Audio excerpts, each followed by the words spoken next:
அனைவருக்கும் எனது முதல் நல்வாழ்த்துக்களை தெரிவித்துக் கொள்கிறேன். நான் இப்பொழுது மழைநீர் பற்றி உங்கள் முன் பேச வந்துள்ளேன். நீரின்றி அமையாது உலகேனேன், யார் யாருக்கும் மானின்றி அமையாது ஒழுக்கு என்றார் திருவள்ளுவர்.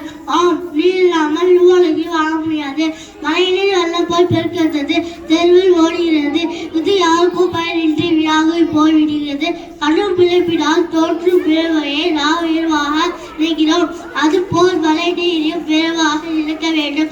அதை வீணாக விடாமல் சேர்க்க வேண்டும். பொன்னும் பொருளும் நமக்கு செல்வங்கள் தான். அது போலவே மழை நீரையும் மதிப்புமிக்க செல்வம் ஆகும்.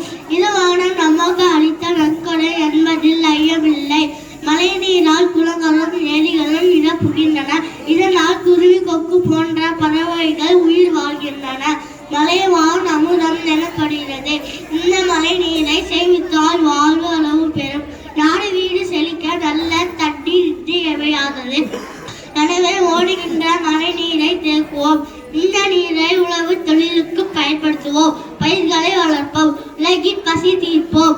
வாழ்க்கைக்கு வளமும் நலமும் நல்குவது மழைநீர். அனைத்து உயிர்களும் வாழ மழை தேவை. எனவே மழை நீரை ஒவ்வொரு வீட்டிலும் சேமிப்போம். மண்டகத்தை பசுமையாக மாற்றி மகிழ்ச்சியுடன் வாழ்வோம். நன்றி.